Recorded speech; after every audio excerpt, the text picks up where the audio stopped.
Hi friends, ఈరోజు lunch టైంకి ఏమేమి తింటున్నానో చూస్తారా? మార్నింగ్ 2 పూరి మిగిలాయి, దాంతోపాటు వైట్ రైసు, పప్పు ఇంకా పక్కకు పెట్టి వైట్ రైసు,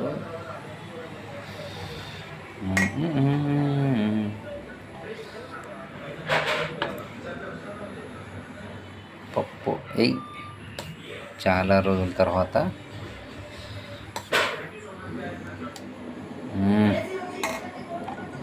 పప్పుతో మంచి ముద్దపప్పులా ఉంది.